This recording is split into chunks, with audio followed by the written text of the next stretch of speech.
forma solemne, por primeira vez, o Manifesto Villalta. Sí, con solemnidade absoluta.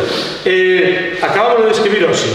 E vai asinado, pido tamén as asinaturas, por Manolo Maseda, profesor de música, por Cristina Asenjo, perdón, Cristina Asenjo é a autora, é de La Matumbá, a autora ou tocadora del licor do negro café e todo isto, profesora de música e por Uxía Xente.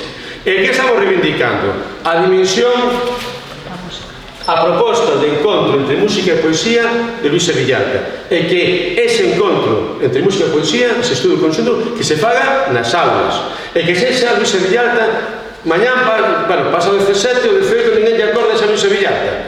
Non, que sexa o impulso para este tempo de revolución da música galega. Vou vos ler, esa é unha petición, xa casi estou rematando.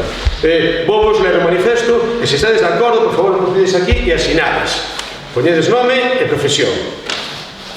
Manifesto Villalta, polo reencontro didáctico entre a música e a poesía.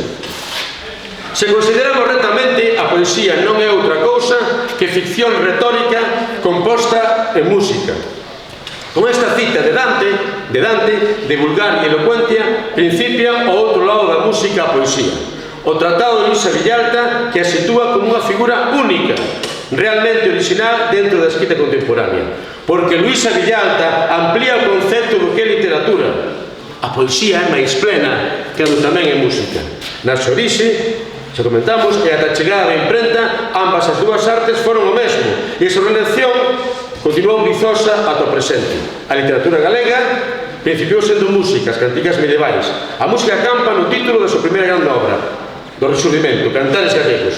Mais, isto creo que é certo, nas clases de literatura, en escolas e institutos, soa moi pouca melodía, porque tampouco houve música nas facultades de filoloxía onde se formou o seu profesorado. Tal carencia que isto é como un resumen do que falamos antes. Vende moi atrás. Platón ponderaba os instrumentos apolíneos, mas ignoraba os dionisíacos, eses que traen a revolución da festa. Este desleixo pasou á Iglesia Católica e dende aí ao mundo académico contemporáneo. A canción popular é moitas veces tratada como un coñecemento menor, frívolo, prescindible. Fixadevos nisto. As persoas que escriben versos para cancións non se lles chama poetas, non son considerados poetas, chámaselles letristas. Cuidado. É tempo de superar complexos de superioridade e vellos presuizos. É tempo de procurar, principiando polo ensino, o reencontro entre a música e a poesía. Así lle pasarán os fastos do Día das Letras Galegas, mas a mensaxe de Luisa Villalta segue a vibrar como manifesto deste tempo de revolución que está a vivir a música e a poesía galega. Ahora tedes que decir medre. Te digo, medre a música!